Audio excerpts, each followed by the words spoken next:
Imagine a descent into the darkest, most hostile abyss conceivable within the bounds of civilization. This is not the crystalline water of the Red Sea, nor the vibrant reefs of the Caribbean teeming with life. This is the eastern harbor of Alexandria, a place professional divers have named with grim irony, the underwater landfill of history. Here, visibility is not merely a relative concept. It is almost entirely absent.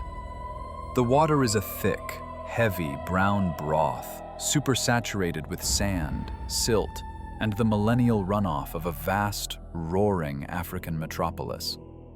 A diver working in this sector often cannot see the pressure gauges strapped to his own wrist. He moves almost entirely by feel, in an absolute, crushing darkness. His only guides the monotonous, mind-numbing pulse of a metal detector in his headphones, and the narrow, trembling beam of a powerful halogen lamp that struggles to pierce the biological suspension for more than a few feet. This is extreme archaeology at the very edge of survival. Dangerous, filthy, toxic, and unpredictable. Here, hidden among the rusted anchors of modern cargo ships, concrete coastal fortifications, and domestic refuse, lies what may be the greatest, most coveted secret of antiquity.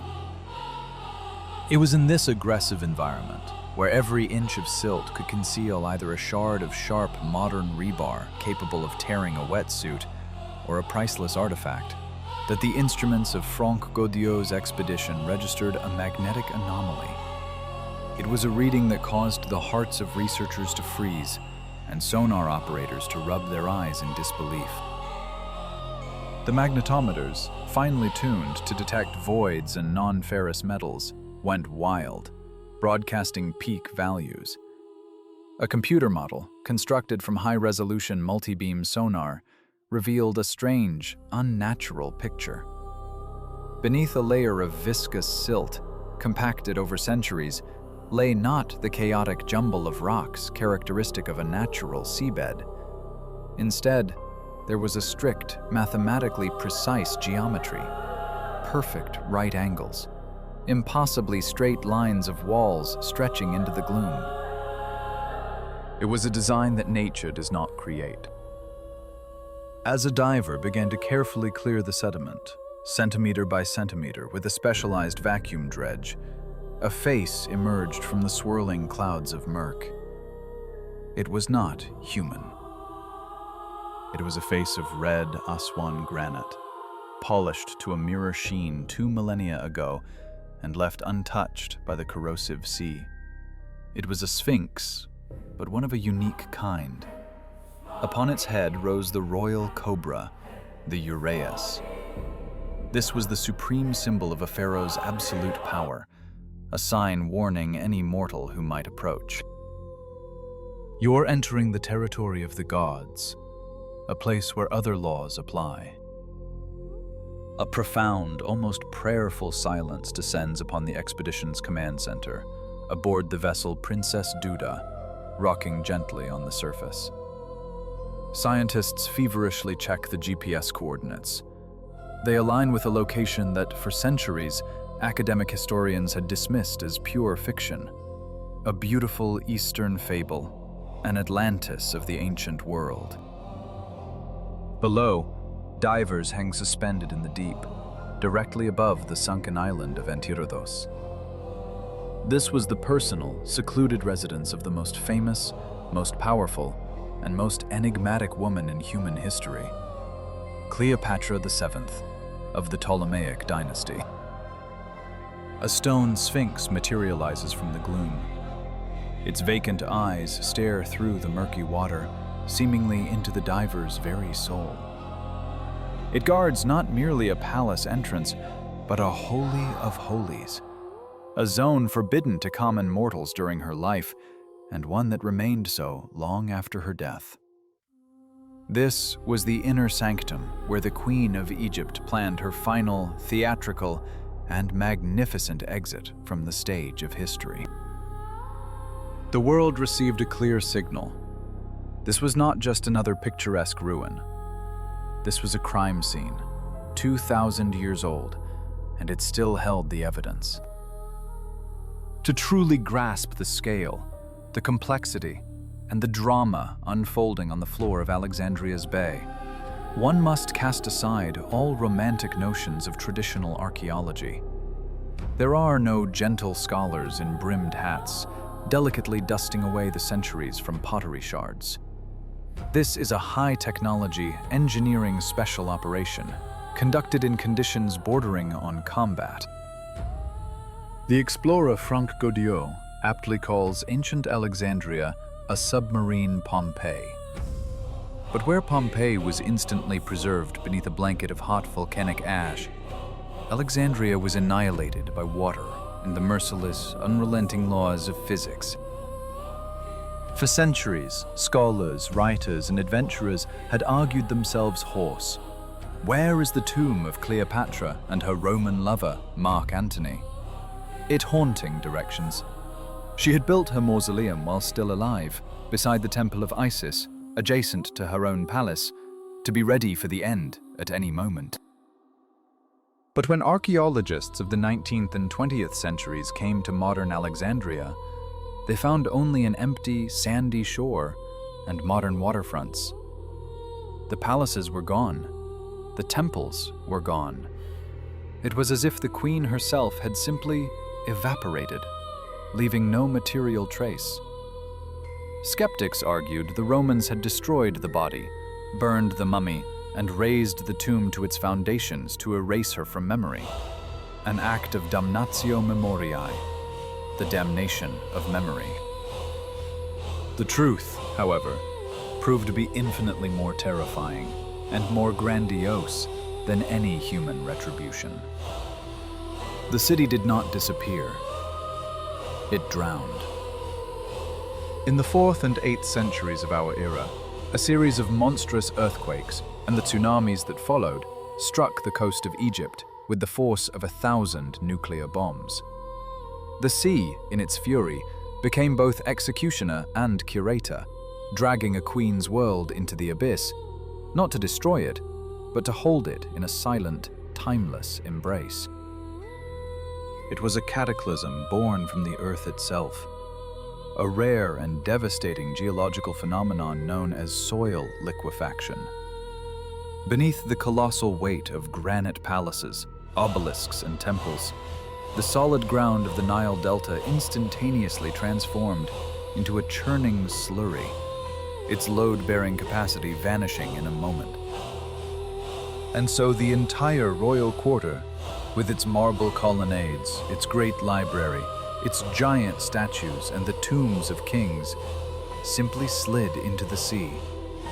It did not crumble stone by stone. It plunged into the abyss whole, a synasty with it. There, on the seabed, buried beneath layers of sediment deposited by the Nile over centuries, it lay perfectly preserved. Now, millennia later, a team of researchers has begun to map this ghost city. Using nuclear magnetic resonance prospecting, a technology that can distinguish between materials buried deep beneath the earth and sub-bottom profilers that see through meters of silt, they have assembled a detailed, three-dimensional chart of the sunken world. And on this map, a zone appeared that glowed on their monitors in an alarming, insistent red. It was an area of anomalous density, with a concentration of granite, marble, and pure gold exceeded all conceivable geological limits. The investigation shifted from the realm of timid hypothesis to the solid ground of proof. Divers, working with enormous difficulty and at great risk to their lives, used a system of inflatable pontoons to raise a massive stone slab weighing several tons from the deep.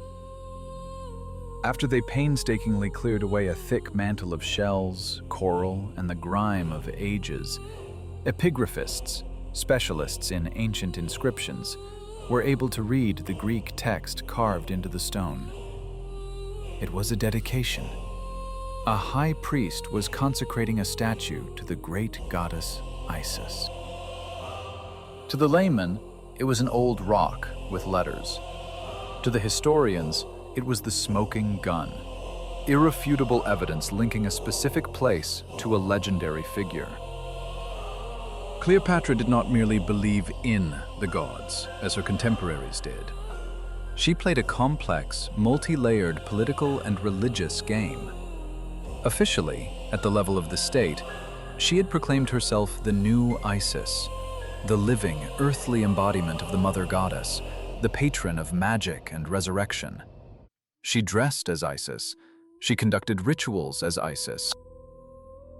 Ancient texts tell us plainly, Cleopatra and Antony, who in turn associated himself with Osiris, the husband of Isis, were to be buried together in a mausoleum that was an integral, structural part of the great temple complex of Isis.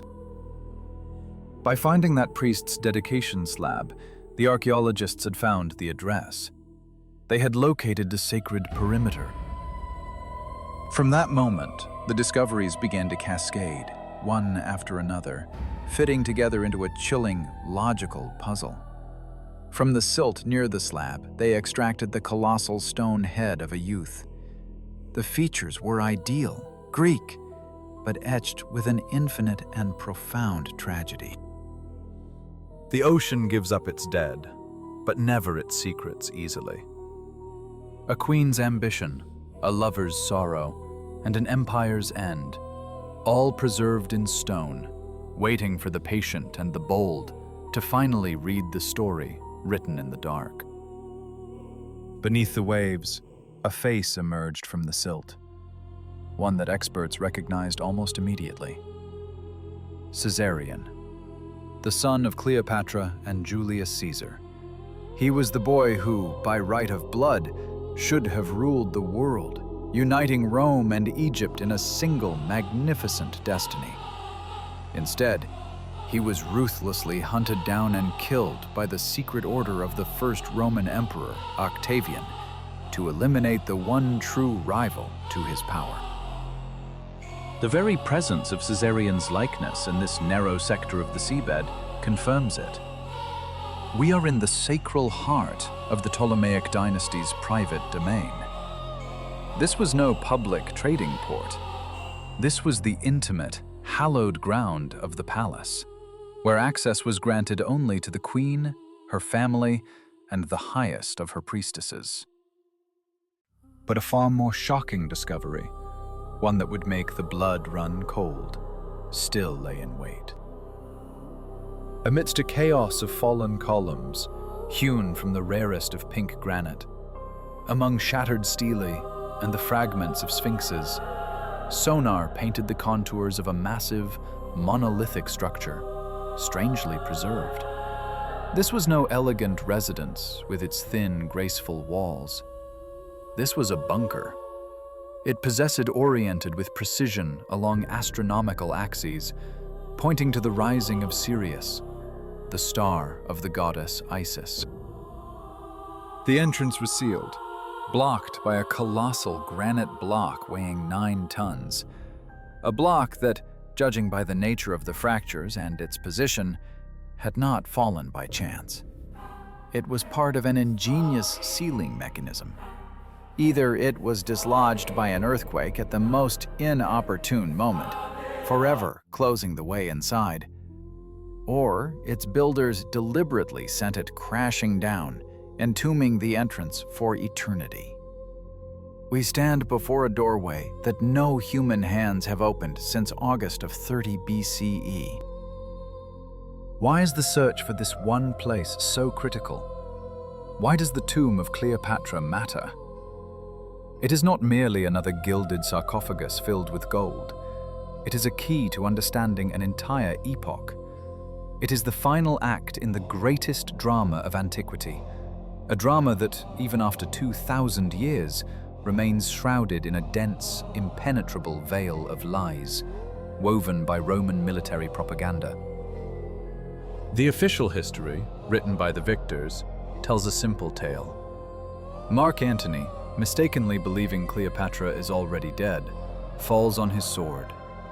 The queen, upon hearing the news, dramatically allows a venomous asp, secretly delivered in a basket of sweet figs, to give her a final, fatal bite. But modern criminologists, serpentologists, and toxicologists, analyzing these descriptions from a medical standpoint, speak with one voice. It is a beautiful story, and it is an absolute falsehood. Death from the bite of an Egyptian cobra is agonizing, squalid, unesthetic, and slow. Its neurotoxin induces suffocation, convulsions, uncontrollable vomiting, and facial paralysis. This is not the death a proud queen, obsessed with her image, her divinity, her beauty, would ever choose. For Cleopatra was a renowned master of poisons, an experienced chemist who conducted ruthless experiments. And she would have designed her own end with the same precision she applied to all other matters of life and power. The legend of the asp is a masterpiece of political theater. But it is only that, a legend. She was a brilliant political mind, a pragmatic strategist. She would never have entrusted her life and her death to the whims of a serpent, a living creature that might fail to strike, that could deliver a venomless bite or administer a dose too small to be fatal. The truth, historians now believe, is far more calculated. It was a cocktail, prepared in advance in the palace laboratory, a lethal mixture of opium to grant a peaceful slumber, wolfsbane, aconite to silence the heart, and hemlock. A swift, painless end, leaving the body undisturbed, relaxed as if in a deep sleep. A crucial detail for the sacred rites of posthumous mummification. But the true genius of her final act lies not in chemistry, but in psychology. Octavian Augustus, the victor, the cold and calculating politician, despised her. He called her the Egyptian whore, a sorceress, the single greatest threat to the existence of Rome. And yet, this man, her sworn enemy, granted her the highest of royal honors in death, allowing her to be buried beside her beloved Antony. Why? Plutarch wrote romantically that Octavian was moved by her courage and her love. The calculus of power and political technology tells a different story. He was afraid. He was terrified of making her a martyr. To drag her through the streets of Rome in chains, to execute her publicly, would have been to forge an eternal symbol of resistance for all the East. So he allowed her body to be concealed in a pre-prepared, securely hidden mausoleum, ensuring her tomb would vanish from the maps, never to become a site of pilgrimage for Egyptian nationalists and fanatics. He sealed the location forever. But Cleopatra's tomb was never meant to be just a grave. It was a failsafe, a vault. Understanding the war was lost, the queen commanded the transfer of all her personal treasures. The gold, the precious stones, the ivory, the pearls, the entire state treasury of the Ptolemies. Her intention was to incinerate herself amidst this unimaginable wealth, to ensure that not 1 gram of gold would fall into enemy hands to pay their legions. Octavian deceived her, promising life and a throne for her children, desperate to seize the treasury. But she in turn deceived him by leaving this world entirely on her own terms. In the chaos of a city's fall, in the political turmoil following the double suicide of its rulers, did the Romans have time to extract the treasure? It is doubtful. The mausoleum was likely sealed as it was, with the bodies of the lovers, and with tons of gold. Now it lies beneath the waves, a hermetically sealed stone chamber, being probed by the technologies of the 21st century, tools that allow us to see through time. The instrument is called a sub-bottom profiler. It operates on the principle of a powerful, directed sonar. A sound wave is driven into the seabed, piercing through meters of silt, through the accumulated layers of history. Each pulse a question sent into the deep, searching not just for stone and gold, but for the final, secret testament of a queen who chose to command her own eternity. A signal pulses downward, a sound wave journeying into the earth. It strikes layers of varying density and reflects, returning to its source. From solid rock, the echo is singular, crisp, sharp, resonant. From sand, it is a different thing entirely. A soft, muffled whisper, scattered and indistinct. But from a void, from air or water trapped within an enclosed space, the signal simply vanishes. It creates a signature of pure absence on the screen, a stark black patch known to geophysicists as an acoustic shadow.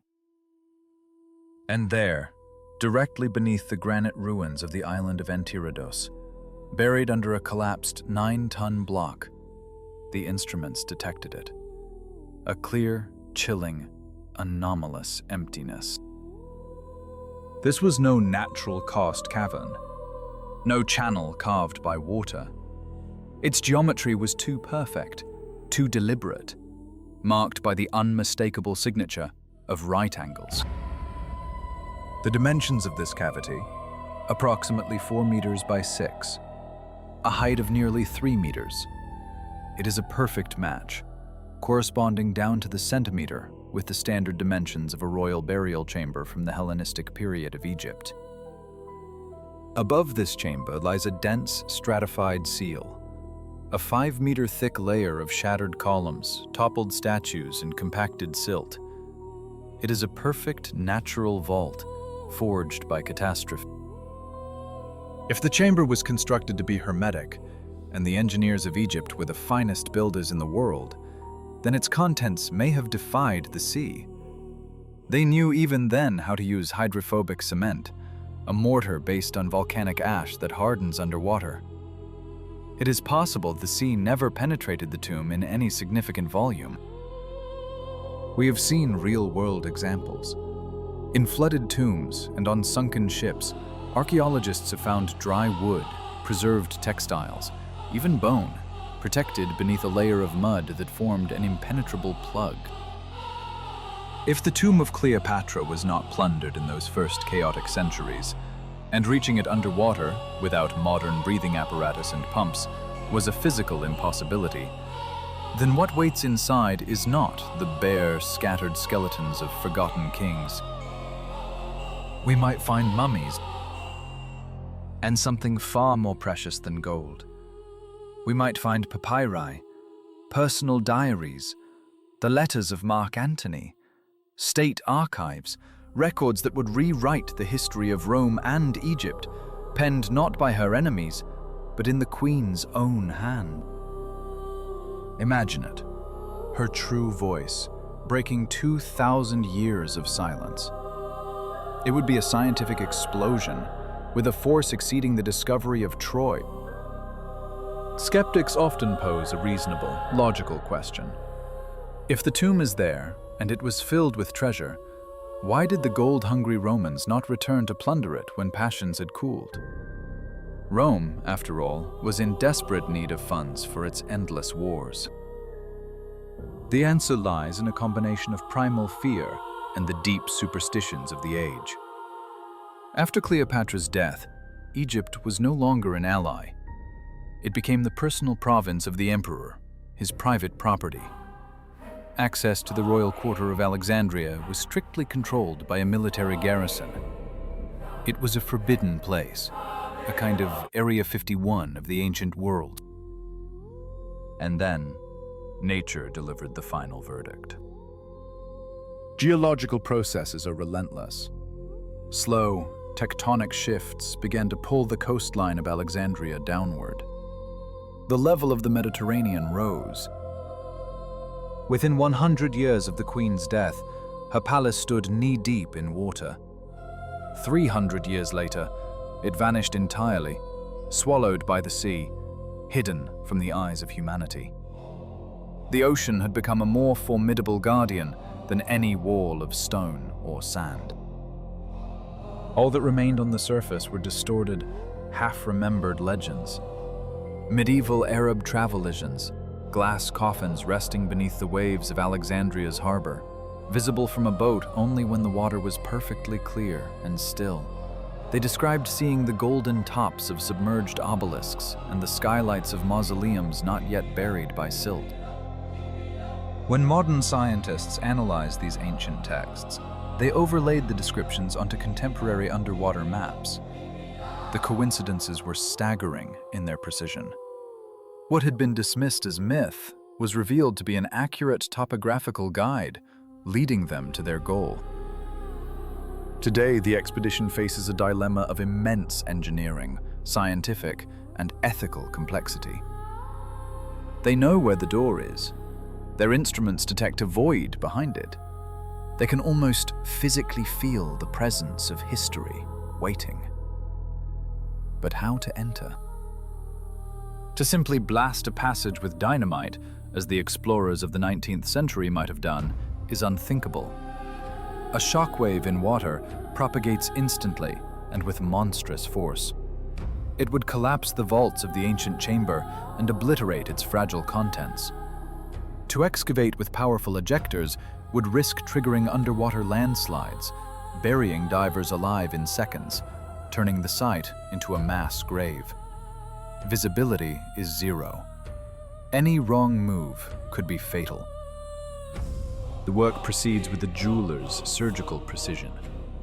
Unique underwater robots, equipped with soft silicone manipulators, remove the layers of accumulated sediment, millimeter by millimeter.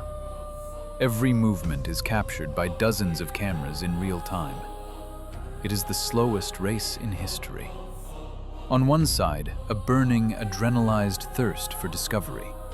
On the other, a colossal historical responsibility. One wrong move, one fissure, and the modern sea, with its bacteria, its salt, its industrial chemicals, would rush in. If mummies and papyri are inside, they would dissolve into a formless sludge in a matter of hours. An ambitious, almost fantastical plan is now being developed. The creation of a caisson, a gigantic, dewaterable dome, a temporary dam that will cover the entire excavation site on the seabed. This would allow powerful pumps to remove the water, giving archaeologists the chance to work in a dry environment, as if in a desert at the bottom of the sea. It is an engineering project on the scale of building a station in space. An endeavor born not just of a desire to see the past, but of an audacious human refusal to allow the ocean to have the final word. The world holds its breath. We remember the global sensation that followed the unsealing of Tutankhamun's tomb in 1922. But in the grand sweep of history, Tutankhamun was a boy king, a pawn in a game played by others. Cleopatra was a titan, a figure of planetary consequence. She was a ruler who commanded an empire, a polymath fluent in 7 languages who authored scholarly works on medicine, a stateswoman who brought the mighty Roman Republic to its very knees, altering the trajectory of history itself. To find her remains is to touch the very foundations of our modern world. Imagine if within that submerged chamber lie not one, but 2 figures. A man in the armor of a Roman triumvir, and a woman in the sacred regalia of the goddess Isis, surrounded by the fabled gold of the Ptolemies. Imagine if, sheltered beside them, lie the lost scrolls of the great library of Alexandria she desperately tried to save. This would be the end of one story, and the beginning of an entirely new one. We would finally know the truth. Was she the fatal beauty of Hollywood legend? The face of Elizabeth Taylor? Or was she the charismatic, formidable intellectual whose true profile, with its strong, aquiline nose, survives only on worn silver coins. We would learn the fate of her children, and perhaps we would find answers to questions we have not yet conceived to ask. In the deep off the coast of Alexandria, sonar continues to send signals into the past. Robotic arms brush sediment from a granite slab. A door, sealed by blood and mystery 2,000 years ago, begins to tremble. When it opens, it is not merely a tomb that will be revealed, but a conversation with eternity.